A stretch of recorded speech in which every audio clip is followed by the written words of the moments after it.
Good morning students. अभी हमारा हिंदी का पीरियड है और हमने पिछले पीरियड में देखा था, पाठ शुरू किया था मेरे रजा साहब। 8वीं कक्षा का पाठ है, पाठ क्रमांक 7 और पाठ का नाम है मेरे रजा साहब। हमने देखा है इस पाठ की लेखिका जो है सुजाता बजाज जी है और इन्होंने एक प्रसिद्ध चित्रकार के बारे में हमें विशेषताएं बताई है, जानकारी बताई है।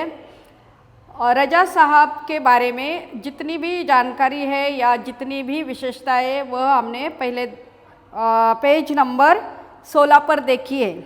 अब हमें शुरुआत करना है पेज नंबर 17 से। पेज नंबर 17 पर देखिए मेरे साथ साथ। जैसे हमें पता चला है कि लेखिका जब पेरिस गई थी तब वह उसके लिए तो वह अनजाना देश था, अनजाने लोग थे, तो वहाँ पर उसकी मदद करने के लिए खुद रजा साहब स्टेशन पर आकर रुके। उन्होंने उसका इंतज़ार किया लेखिका का, और जब लेखिका ट्रेन से उतरी तो वे उन्हें उनके हॉस्टल तक पहुंचकर या पहुंचाने के लिए उन्होंने मदद की, या लेखिका को उन्होंने हॉस्टल के कमरे तक छोड़कर ही वे वापस आए। इतना तो हमने देख लिया था। आज देखते हैं पेज नंबर 17 पर सेकेंड पैराग्राफ। एक दिन मैं बीमार होकर अपने कमरे में पड़ी थी। लेखिका कहती है कि अनजाने प्रदेश में या जहाँ पर उसका कोई परिचय वाला नहीं है, ऐसे प्रदेश में वह बेचारी बीमार हो गई।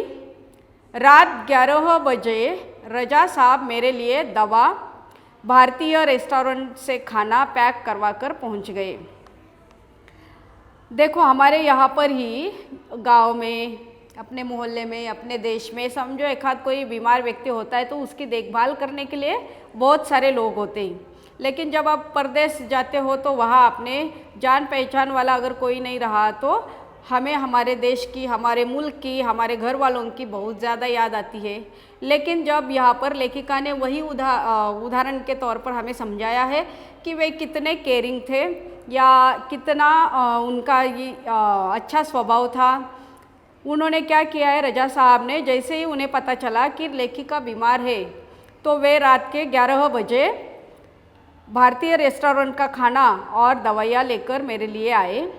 मेरे घर वालों को फ़ोन करके ये भी कहा है, आप लोग चिंता न करें, मैं हूँ पेरिस में सुजाता की चिंता करने के लिए। जब हमारा कोई जान पहचान वाला परदेश में है और अगर वह बीमार है तो हम उसके लिए चिंतित होते हैं। जाहिर सी बात है यहाँ पर लेखिका के घर वाले भी चिंतित हुए होंगे। तो तसल्ली दी है रजा साहब ने कि आप सुजाता जी के लिए बिल्कुल ही चिंतित ना हो, क्योंकि उनकी देखभाल करने के लिए मैं यहाँ पर हूँ, मैं उनका अच्छी तरीके से ख्याल रखूँगा।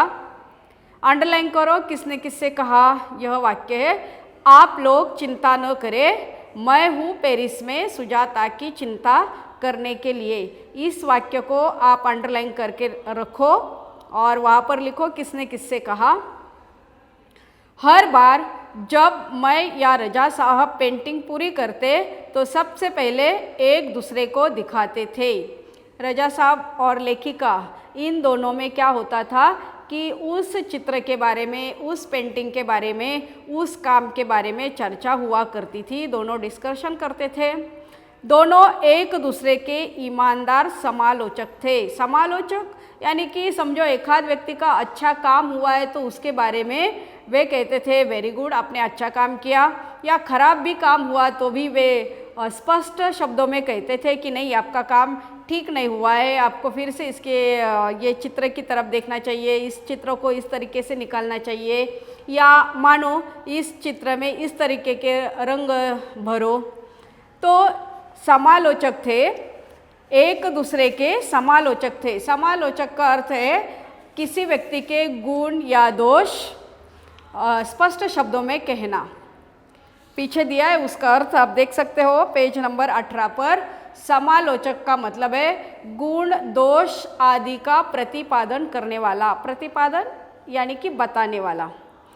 अपना दोस्त होता है तो हम क्या करते हैं, सच्चा दोस्त वही होता है हमारा जिसके जो हमें हमारे गुण भी बताता है और दोष भी बताता है। तो यहाँ पर रजा साहब और लेखिका जो है एक दूसरे से वार्तालाप करते थे, बातचीत करते थे, डिस्कशन या चर्चा करते थे काम के बारे में। तो काम के प्रति वे सजग रहते थे और दोनों ही क्या करते थे, एक दूसरे को उनकी कमियां बताते थे, साथ ही साथ अच्छे गुण भी बताते थे। हमने मुंबई, लंदन, पेरिस और न्यूयॉर्क में साथ साथ प्रदर्शनियां की, पर कभी कोई विवाद नहीं हुआ। अंडरलाइन करो इस वाक्य को। लेखिका कहती है कि हमने मुंबई यानी कि भारत देश का शहर, लंदन, पेरिस और न्यूयॉर्क में साथ साथ प्रदर्शनियां की, यानी कि एग्जीबिशन लगाए, साथ साथ गए, लेकिन कभी भी उनमें किसी भी प्रकार का वाद विवाद नहीं हुआ है, झगड़ा नहीं हुआ है, किसी चीज़ को लेकर दोनों में बहस नहीं हुई है। हम कहते हैं ना कि तू मैं, ये सब नहीं हुआ है। अंडरलाइन करके रखो। ऐसा भी प्रश्न आ सकता है इसके ऊपर कि इस पैराग्राफ में आए देशों के नाम लिखो कि जहाँ पर लेखिका ने प्रदर्शनियाँ लगवाई थी। तो वहाँ दिया है मुंबई, लंदन, पेरिस और न्यूयॉर्क में हम साथ साथ प्रदर्शनियाँ किया करते थे या हमने प्रदर्शनियाँ की। यह उनके स्नेह व अपनेपन के कारण ही था। क्यों ऐसा हुआ है, कभी वाद विवाद क्यों नहीं हुआ है, दोनों के बीच में कोई झगड़ा क्यों नहीं हुआ है? क्योंकि उनके मन में मेरे प्रति स्नेह का मतलब है प्रेम और अपनापन था। हिंदी उर्दू तो हमेशा से ही बहुत अच्छी रही है। अंग्रेज़ी फ्रेंच भी वे बहुत अच्छी लिखते थे। रजा साहब की और एक खासियत यहाँ पर हमें पता चलती है कि भाषाओं पर भी उनकी कमांड थी। और कौन कौन सी भाषाएं यहाँ पर दी गई है? हिंदी भाषा वे जानते थे अच्छी तरीके से, उर्दू भाषा जानते थे, साथ ही साथ अंग्रेज़ी भाषा और फ्रेंच भाषा भी वे अच्छी तरह से लिखते थे। कविताओं से बहुत प्यार था उन्हें। कई लोग ऐसे होते हैं कि काव्य को ज़्यादा पसंद करते थे। रजा साहब भी उनमें से एक है कि उन्हें कविताएं बहुत अच्छी लगती थी। शेर, गज़ल व पुराने हिंदी फिल्मी गाने बड़े प्यार से सुनते थे। शेर व शायरी, शेर का मतलब क्या है? शेर व शायरी।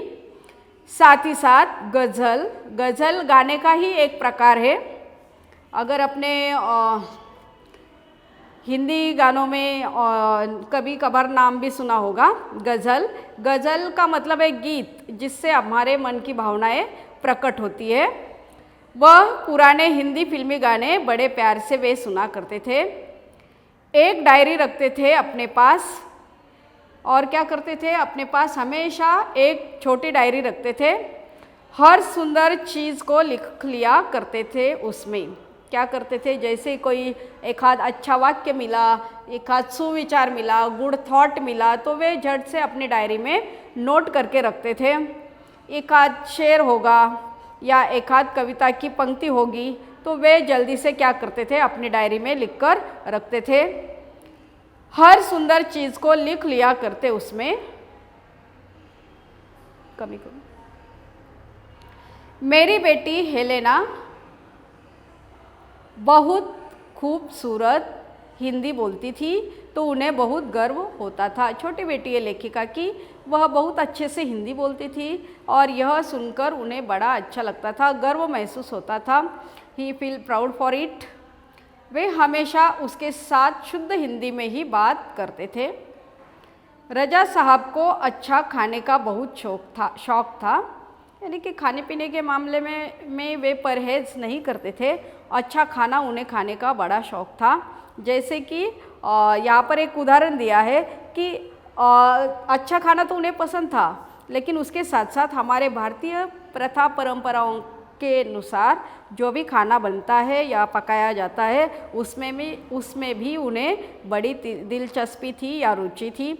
जैसे यहाँ पर कहा है कि भारतीय पद्धति का जो खाना है, दाल, चावल, रोटी, आलू की सब्जी में जैसी उनकी जान अटकी रहती थी, यानी कि ये खाना उन्हें चाहिए होता था।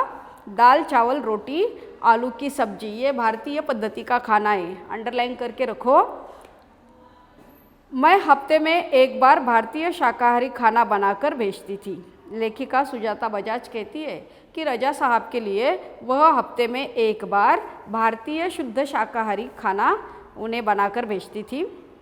उनके फ्रांसीसी दोस्तों के लिए और उनके फ्रांसीसी दोस्त, फ्रांसीसी का मतलब है फ्रांस में रहने वाले लोग, वहाँ पर लिखिए जैसे भारत देश में रहने वाले होते हैं भारतीय, उसी तरह फ्रांस देश में रहने वाले होते हैं फ्रांसीसी।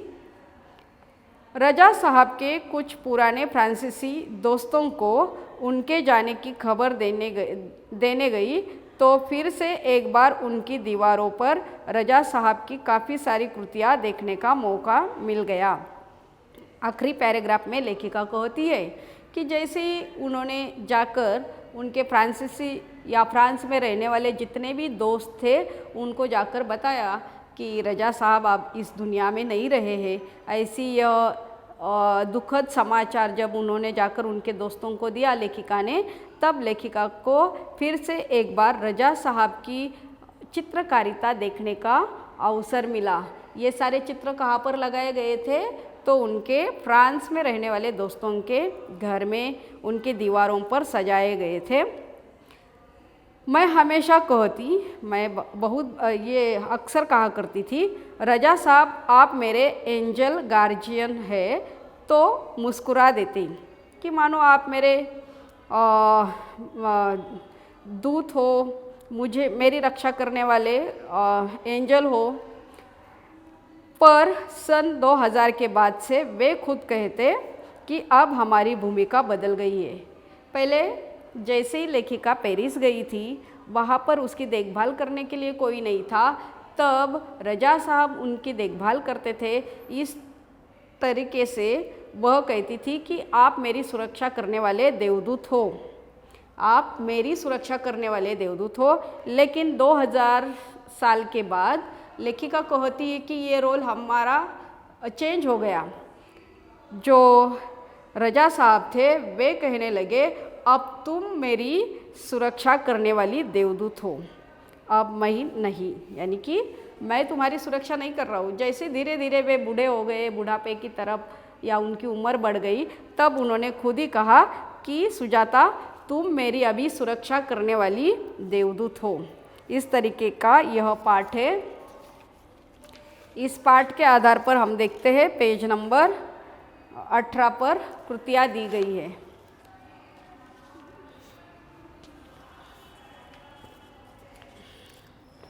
वहाँ पर देखिए पेज नंबर 18 पर शब्द वाटिका है। शब्द वाटिका का मतलब है कठिन शब्द, करीने से, तरीके से या सलीके से। समालोचक का अर्थ मैंने बताया कि किसी व्यक्ति के गुण दोष बताना या प्रतिपादन करने वाला। जिज्ञासा का मतलब है क्यूरियासिटी या उत्सुकता। अनहोनी का मतलब है असंभव या न होने वाली चीज़। फिर सूचना के अनुसार कृतियाँ पूर्ण करो दिया है। संजाल पूर्ण करो, यानी कि दिए गए और दी गई एक्टिविटी आपको पूर्ण करनी है। पाठ के आधार पर आपको लिखना है रजा साहब की स्वभावगत विशेषताएं। कौन सी भी 4 विशेषताएं आप यहाँ पर लिख सकते हो। कृति दूसरी है, वो भी है कि कृति पूर्ण करनी है। जो भी बॉक्सेस दिए हैं आपको, उसमें आपको उत्तर लिखने हैं। पाठ के आधार पर भी लिख सकते हैं आप। दोनों ने मिलकर चित्रों की प्रदर्शनी यहाँ की थी। मैंने आपको अंडरलाइन करने के लिए दिया था। दोनों ने मिलकर चित्रों की प्रदर्शनी यानी एग्जीबिशन यहाँ पर लगवाया था। पहला तो लिखो मुंबई, दूसरा लंदन, पेरिस और न्यूयॉर्क। कृति क्रमांक 3 देखो, सूची तैयार करो। पाठ में आए विविध देशों के नाम। जितने भी इस पाठ में जितने भी देश के नाम आए हैं आपको वहाँ पर वे सब लिखने हैं। जैसे भारत है, फ्रांस है, पेरिस है, न्यूयॉर्क है, लंदन है आदि लिख सकते हो। इससे भी अगर आपको 1-2 मिले तो आप वहाँ पर लिख देना। पाठ में उल्लिखित विविध भाषाएं, कौन कौन सी भाषाएं आई है? तो अंग्रेज़ी है, फ्रेंच है, हिंदी है, और कौन सी भाषा दी है यहाँ पर देखिए, उर्दू भी दी है। हिंदी, उर्दू, अंग्रेज़ी, फ्रेंच और साथ ही साथ 4 भाषाएं होती है। ठीक है, आगे देखिए कृति क्रमांक 4, खाने की इन चीज़ों में रजा साहब की जान अटकी रहती थी। लिख सकते हो आप भारतीय पद्धति का जो खाना है, दाल, चावल, रोटी, आलू की सब्जी, 4 कॉलम में 4 आएंगे। खाने की इन चीज़ों में रजा साहब की जान अटकी रहती थी, दाल, चावल, रोटी, आलू की सब्जी। इस तरीके से आप ये उत्तर पूरे कर सकते हो। पाठ्य पुस्तक से भाषा बिंदु के आधार पर देखिए, ये व्याकरण का प्रश्न है। पाठ्य पुस्तक से 10 वाक्य चुनकर उनमें से उद्देश्य और विधेय अलग करके लिखो। जब ये व्याकरण पढ़ेंगे हम हिंदी भाषा का, तब इसके बारे में मैं आप लोगों को बताऊंगी। फिर और एक दिया है उपायोजित लेखन, यानी कि आपके खुद के विचार वहाँ पर लिख सकते हो। जहाँ चाह होती है वहाँ राह निकल आती है। अंग्रेजी कहावत में हम इसे कहते हैं, ये एक कहावत है हिंदी की, कि जहाँ पर where there is a will there is a way. ये अंग्रेजी कहावत उसी तरह यहाँ पर दिया है। जहाँ चाह होती है, यानी कि किसी को कोई काम करने की जहाँ पर इच्छा होती है, उसके लिए कोई ना कोई राह निकल आती है। इसका मतलब है मार्ग जरूर निकल आता है। इस सुवचन पर आधारित 80 शब्दों तक कहानी लिखिए। इसके आधार पर आपको एक छोटी कहानी लिखनी है।